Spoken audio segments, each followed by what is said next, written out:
सच्ची और अच्छी खबर लखनऊ दर्पण न्यूज। आप देख रहे हैं लखनऊ दर्पण न्यूज इंडिया की सच्ची अच्छी खबर। देखने के लिए सब्सक्राइब जरूर करें। खबर अच्छी लगे तो लाइक कमेंट करना ना भूलें। आपको ले चल रहे हैं लखनऊ सप्रू मार्ग उद्यान विभाग कॉन्फ्रेंस हॉल में, जहां पर doctor R Jaiswal advocate M Lokpal ji ने अपनी मां की यादगार में गरीब बच्चों को साइकिलें वितरण की और गरीब बच्चों को शिक्षा पर पूरा ध्यान दे रहे हैं। R Jaiswal advocate Bodhisattva Baba Saheb today मासिक पत्रिका के संरक्षक हैं और लखनऊ दर्पण न्यूज के विधि सलाहकार हैं। सप्रू मार्ग उद्यान विभाग सभागार में लखनऊ दर्पण न्यूज के संपादक LR उर्फ लाल जी का भव्य स्वागत सम्मान किया गया। आगे देखते रहिए सारा नजारा।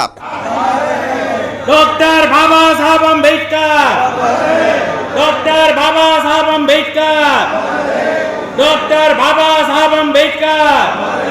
भारतीय संविधान, भारतीय संविधान, भारतीय संविधान, भारतीय संविधान।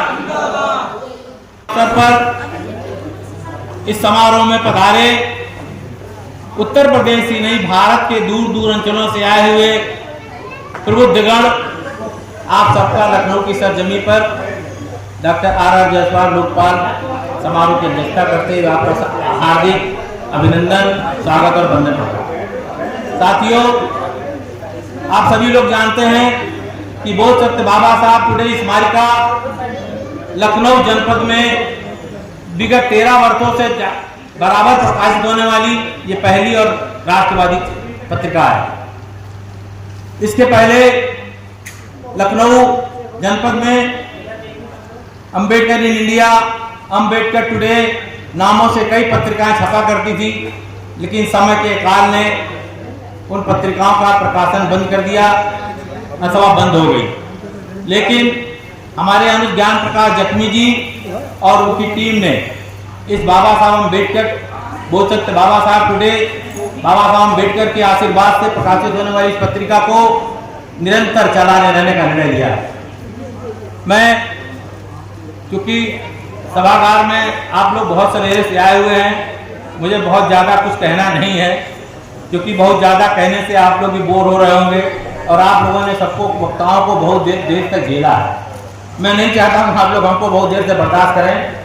मैं अपनी वाणी को समाप्त करते हुए बस इतना कहूँगा कि आप जहाँ पर भी रहें, जिस जिले में भी जाएं, जिस मोहल्ले में भी जाएं, वहाँ पर अपने आसपास के गरीब बच्चों पर की पढ़ाई पर जरूर ध्यान दें, क्योंकि डॉक्टर बाबा साहब अम्बेडकर का पहला मंत्र था शिक्षित बनो।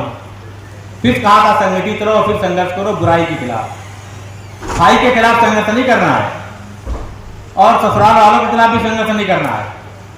संघर्ष नहीं करना है, संघर्ष करना है बुराई के खिलाफ। कई लोग संघर्ष आप गलत लगा लेते, पड़ोसी संघर्ष करने लगते हैं, अपने आसपास संघर्ष करते हैं। तो मैं कह रहा हूँ कि बाबा साहब ने कहा कि बुराई के खिलाफ संघर्ष करो। तो संघर्ष की कड़ी में पहले आप शिक्षा की ओर ध्यान दीजिए और आपके आस पड़ोस में कहीं भी कोई गरीब बच्चा हो जिसके माता पिता जीवित न हो, आर्थिक रूप से कमजोर हो, उस बच्चे की पढ़ाई के लिए अपनी पास से आर्थिक उसकी मदद करिए, उसको पढ़ाइए। अगर आप ऐसा कर पाते हैं तो डॉक्टर बाबा साहब अम्बेडकर का जो कारवां है उसको बहुत आगे ले जा पाएंगे। और अगर आप न कर पाए तो मुझे बता दीजिएगा, मुझे बताइएगा, ऐसे बच्चों की पढ़ाई का पूरा जिम्मा मैं ले लूँगा।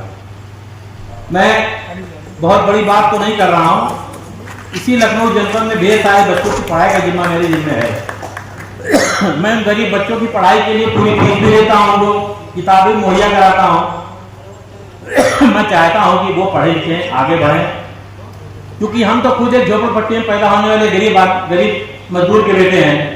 अगर हमको लोगों ने मदद नहीं किया होता, हमारी गरीबी के दिनों में हमें सहारा नहीं दिया होता, तो शायद मैं आज आपके बीच में लोकपाल के रूप में नहीं खड़ा होता। मेरी बीवी किसी के खेत में गोबर फेंक रही होती और मैं किसी जमींदार के खेत में हल चला रहा होता। ये डॉक्टर बाबा साहब अम्बेडकर के बनाए हुए संविधान की कृपा थी कि उनके द्वारा दिए हुए संविधान से हमने पढ़ा और हमने अपनी पूरी की पूरी पढ़ाई पूर्ववर्ती सरकारों के दिए हुए वजीफे से पढ़ लिया। आप सबको पता होगा, अगर सरकार ने हमको वजीफा नहीं दिया होता तो शायद हम पढ़ नहीं सकते थे। आज तो सरकारों ने वजीफा बंद कर दिया है। मुझे बड़ा कहते हुए बड़ी शर्म महसूस होती है। हमारे मंच पर भी कई दो मंत्री बैठे हुए थे और मैंने असीम अरुण साहब के लिए घटना बताई थी कि जख्मी जी मेरे पास एक सज्जन को एक दिन लेके आए थे। उस बेचारे की 59% मार्क से 59% मार्क से और उस बच्चे का स्कॉलरशिप का फॉर्म जमा नहीं किया समाज के अधिकारी ने कहा क्योंकि सरकार का आदेश है कि 60% से कम वाले को स्कॉलरशिप नहीं मिल सकती है। हमने इनके सामने जिसका बच्चा था हमने तत्काल जिला समाज अधिकारी को फोन किया और अपने कमरे में बुलाया। जिला समाज अधिकारी को बुला के हमने कहा यार ये क्या माजरा है, इस बच्चे का फॉर्म नहीं जमा हो पा रहा। उसका उन्होंने फॉर्म देखा, कहा साहब इसके 59% मार्क्स नहीं हो सकता है। हमने क्यों नहीं हो सकता, कल 60% से कम पर हो ही नहीं सकता। ये शासनादेश है। मुझे नहीं पता था शासनादेश की इतनी खराब स्थिति सरकार में हो गई है कि शेड्यूल कास्ट के गरीब बच्चों को स्कॉलरशिप नहीं मिल पा रही है। मैंने उनसे कहा इस फॉर्म को आप जमा कराइए, जमा कराइए, फिर जो कुछ होगा देखा जाएगा। आप बात करिए कॉलेज प्रशासन से और बताइए कि लोकपाल जी ने कहा है जमा कराना है। साथियों, हमने दबाव डाल के किसी तरह से उसको मैंने करवाया। तो हम लोग जहाँ पर भी बैठे हैं बाबा साहब अम्बेडकर के आशीर्वाद से बैठे हैं ना। अगर बाबा साहब अम्बेडकर ने हमें संविधान में ये सुविधाएँ नहीं दी होती तो शायद हम लोग यहाँ इकट्ठे नहीं हो सकते। लेकिन एक बहुत दुख की बात हमको कहने में संकोच नहीं है कि हमारे ढेर सारे साथी यहाँ इसलिए आए थे 12 बजे कि 1:30 बजे से लंच शुरू होने वाला है। वो स्कूल में चलता है ना मिड डे मील। स्कूल के गांव के बच्चे क्या करते हैं, जब 12-1 बजे स्कूल में खाना बैठता है मिड डे मील तो 12 बजे आ जाते हैं, 1 बजे खाना लिया चले जाते हैं। ऐसे ही हमारे कुछ साथी ने भी किया, आए 12 बजे और 1 बजे तक बैठे और जैसे लंच का घोषणा हुई कि लंच की व्यवस्था हो गई है, खाना खाया अंदर भी नहीं आए, उधर चले गए। ये खराब स्थिति है। आखिर में इस कार्यक्रम को सभागार का किराया देना पड़ा ना, आपके लिए खाने की व्यवस्था करनी पड़ी, आपके लिए पानी की व्यवस्था करनी पड़ी, आपके लिए अच्छे अच्छे वक्ताओं को बुलाया गया कि आप उसको उनका ज्ञान वर्धन करें, बाबा साहब अम्बेडकर के बताए हुए रास्ते पर चले, बाबा साहब अम्बेडकर हमें क्या क्या शिक्षा दिया उसका ज्ञान प्राप्त करें। लेकिन आप आए मतलब आज किसके खा पी के किसके हैं, कितनी खराब बात है। और उसके बाद अगर हम उनके पास जख्मी जी जाएंगे कहीं हम ये कार्यक्रम करने जा रहे हैं, हमें 1000 रुपये का सहयोग कर दीजिए, तो ऐसा मुंह बना लेंगे कि जैसे वे 1000 रुपये दहेज के मांग रहे हैं। 500 रुपया अगर मांगेंगे तो 5 रुपया दिखाएंगे कि 5 रुपया तो पड़ा मेरे पास। ये हालात हैं। ये सभागार में देखिए इसका किराया देना पड़ता है, हमने पानी पिया उसका पैसा देना पड़ा, ये हार मिला उसका पैसा देना पड़ा, ढेर सारे लोगों को मोमेंटो दी गई उसका पैसा देना पड़ा, शॉल के पैसे देने पड़ते, समय पैसे खर्च होते हैं। लेकिन हमारे समाज के ढेर सारे पढ़े लिखे अच्छी अच्छी सेवा में रहने वाले लोग जिन्होंने बाबा साहब अम्बेडकर के नाम पर नौकरियां पाई, राजनीति में बड़े बड़े पद पाए, और वो 5000 का वे सहयोग नहीं कर पाऊंगा।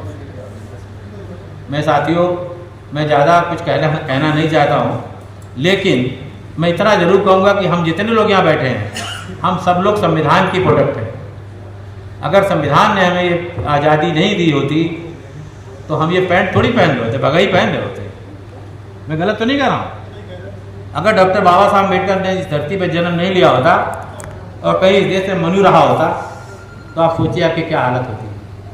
और फिर भी लोगों को शर्म नहीं आती है, खाया पिया चल दिए, टाइम ही नहीं दे पा रहे हैं, टाइम नहीं दे पा रहे हैं, पैसा देने की छोड़िए। मैं इन्हीं शब्दों के साथ अगर मुझसे कोई कहने में कोई त्रुटि हो गई हो तो मैं क्षमा चाहता हूँ और मैं आज इस कार्यक्रम के समापन की यहीं पर घोषणा करता हूँ। जय भीम, जय भारत, जय संविधान, नमो बुद्धाय। और एक बार फिर नारा लगाइए कि डॉक्टर बाबा साहब अम्बेडकर, डॉक्टर बाबा साहब अम्बेडकर, डॉक्टर बाबा साहब अम्बेडकर। जब तक सूरज चांद रहेगा, जब तक सूरज चांद रहेगा, जब तक सूरज चांद रहेगा,